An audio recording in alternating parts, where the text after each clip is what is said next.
Salut tout le monde, j'espère que vous allez bien. Donc on se retrouve sur ma première vidéo YouTube. Donc à partir d'aujourd'hui, je vais essayer de faire des vidéos sur cette chaîne pour essayer donc de décrire un maximum les concepts ICT.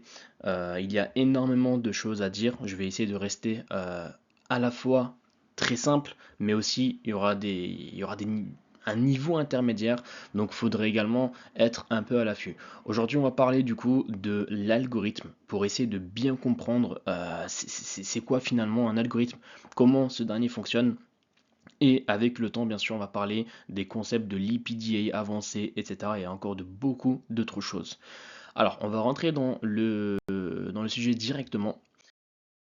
Alors, c'est quoi finalement en fait le rôle des algorithmes? Les algos, ils sont là et ils sont basés pour déterminer les prix du marché. D'accord? Donc les marchés aujourd'hui sont gérés par des programmes informatiques qui utilisent des algorithmes plutôt que par des acteurs humains. Donc c'est un système de trading qui est informatisé, qui remplace donc les méthodes de trading qui sont manuelles. D'accord?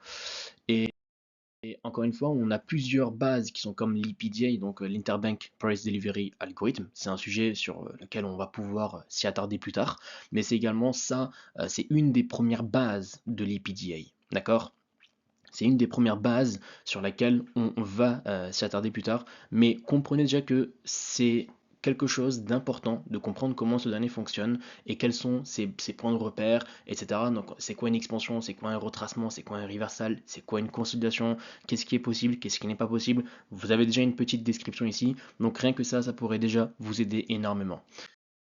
Et bien sûr, le marché, donc les algos, ils ont aussi un rôle, c'est de manipuler les prix. En fait, ils sont ajustés pour déclencher des réactions des acheteurs et des vendeurs. Dans le codage algorithmique, on a ni plus ni moins ce qu'on appelle si Y se produit, alors X se fait déclencher. Et c'est comme ça que ça fonctionne. Bien sûr, les entrées clés, donc les entrées critiques pour les calculs algorithmiques incluent le temps et le prix. Quand on parle du temps, on fait référence à plusieurs choses. La première, ça peut être ni plus ni moins euh, les sessions, London, New York, New York après-midi, les macros, des heures, donc la silver bullet, etc. Donc il y a beaucoup de choses à comprendre. Et bien sûr, l'alignement. Donc, la détermination du prix. Les données des chandeliers informent les tendances et finalement vous montrent aussi les mouvements du prix. Il y a énormément de choses à dire sur les chandeliers et n'oubliez pas qu'il y a une citation d'ICT qui joue un rôle très important là-dedans qui est que les corps expliquent l'histoire et les mèches font les dégâts. Donc, alignement temporel, c'est un timing où c'est là où de toute façon l'algo rentre en jeu. Et c'est pour ça que les bougies ont un sens également très important avec leur clôture, leur mèche. C'est là que tout va jouer, tout va jouer en cause pour l'algorithme pour que finalement Y s'enclenche et que derrière X rentre en jeu. D'accord? Et finalement, c'est le temps et le prix. Et en fait, si vous voulez, les algos, ils déterminent où le prix se dirige. Et c'est grâce à ça. Et c'est finalement, notamment, c'est vers des points d'inefficacité ou des niveaux de liquidité. Maintenant, on va voir ça, c'est quoi ces concepts d'inefficacité. En fait, l'inefficience, on connaît tous, il y a beaucoup de manières de déterminer ça, mais on connaît que c'est les fair value gap, hein, donc les écarts de valeur équitables, hein, donc FVG. Il y a plusieurs familles au niveau des écarts de valeur. D'accord. Il faut comprendre qu'on a les FVG, on a les gaps, les VI, il y a beaucoup de choses encore sur lesquelles on va s'y attarder plus tard où on aurait l'opportunité de parler sur les FVG. Je pense que je ferai un épisode sur ça, mais je pense une série de 6-7 vidéos, hein, rien que sur les FVG, pour que vous arrivez à comprendre que c'est pas juste une FVG, dès qu'on a une fair value gap, il faut rentrer sur le marché ou quoi que ce soit, pas du tout.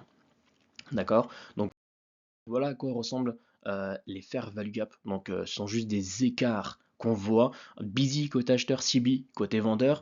Bien sûr, c'est représenté comme ça. Maintenant, il faut prendre tout en compte. Le DRT, il faut comprendre quand est-ce qu'elle a été formée. Est-ce qu'elle a été formée durant une session? Est-ce qu'elle s'est déjà fait mitigate ou pas? Il y a énormément d'ajustements à faire à l'intérieur de ça aussi. Et après, bien sûr, on va parler de la liquidité. Donc, les programmes finalement ciblent des pools de liquidité qui sont basés sur le comportement du marché. D'accord? Donc, les niveaux de stop loss sont souvent placés sur des sommets et des creux égaux, créant des opportunités pour les algorithmes de réagir. Donc, c'est là-bas que la liquidité réside. Donc, on va pouvoir voir ça en détail ici. On voit qu'on a la session Londonian High et l'Asia Low qui est également présent, donc des major buy side et major sell side. Bien sûr, une des choses les plus importantes à prendre en compte au niveau du coût de ces liquidités, c'est que une liquidité qui se fait chasser par le marché, une majeure ou une mineure, hein, encore une fois, il faut que ce dernier est obligatoirement accompagné de quoi? D'une zone de PDRA avec. Donc chaque liquidité que vous chassez sur les marchés, on veut que derrière, elle est assujettie à une zone de PDRA. On aura également le temps de parler des PDRA. Alors, on a plus de 160 PDRA, mais voilà, je vais vous donner les plus connus et surtout les high proba, etc. Donc tout ce qui va avec.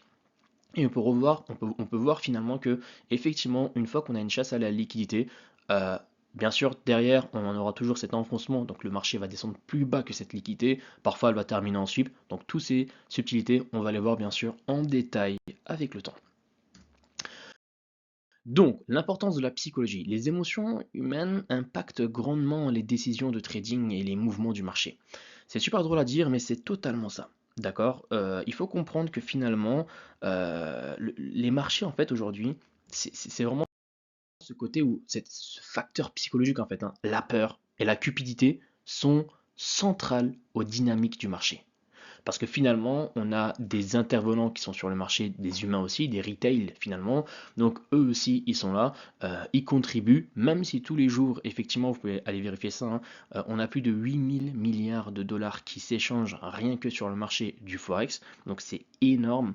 Et quand on comprend un peu tout ça, on se rend doute que des personnes qui vivent de ce métier-là ou qui essayent maintenant de vivre de ça, ben, il y aura toujours cette peur, cette cupidité. Et en fait, le marché va réagir face à ça aussi.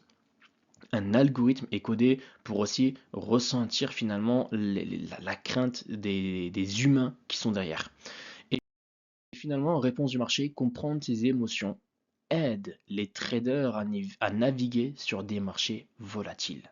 D'accord? Ça aussi, en fait, la psychologie, je pense que je ferai aussi un call dédié à ça, une vidéo YouTube dédiée à ça, pour que vous arrivez un peu à comprendre d'une bonne manière en fait, c'est quoi vraiment ces facteurs, comment finalement l'algo réagit, parce que sur ma chaîne, on va beaucoup parler de l'algorithme et surtout de ses points de repère. Donc encore une fois, on le sait que, comme j'ai dit, l'importance des chandeliers, les candlesticks qui fournissent des informations clés, l'ouverture, haut, bas, clôture et leurs points médiaux, etc., etc.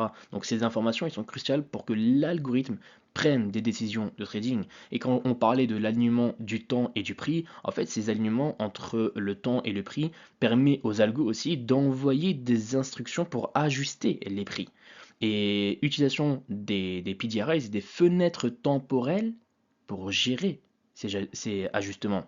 Et entre parenthèses, c'est ça aussi qui est très important, c'est que le marché, en fait, les marchés plutôt, bah, quand on arrive à comprendre comment ces derniers bougent, comment ces derniers en fait réagissent, hein, et ben c'est là où ça va être pour nous beaucoup plus clair d'anticiper des mouvements qui ont un sens avec l'algorithme. D'accord? Et finalement, apprentissage futur, donc c'est là où maintenant c'est pour cette raison que je lance un peu cette chaîne YouTube aussi. C'est là où je vais commencer donc à partager beaucoup plus de savoir, beaucoup plus de vidéos sur des concepts qui vont être dédiés à finalement full ICT. D'accord? Donc il n'y aura que du ICT. En tout cas, j'ai un ebook gratuit dans mon Telegram qui est totalement, encore une fois, gratuit à rejoindre. Il n'y a rien à payer ou quoi que ce soit. Il y a énormément de vidéos là-bas. Donc vous pouvez également, si vous n'êtes toujours pas là-bas, bah, partir, vous ressourcer et également des vidéos à venir sur cette chaîne, comme je vous l'ai dit. Donc, on va vraiment explorer les principes ICT plus en détail. On va rentrer sur des sujets qui vont être beaucoup plus prononcés, beaucoup plus détaillés. Certainement, ça va faire chauffer parfois un peu le cerveau. Ça va être parfois un peu compliqué, mais c'est quelque chose qui est important à savoir, qui est totalement obligatoire aussi finalement, hein. Et donc voilà. En tout cas, c'est tout pour aujourd'hui. C'est ma première vidéo YouTube. J'espère que ça vous a plu et on se dit à très vite. Prenez soin de vous.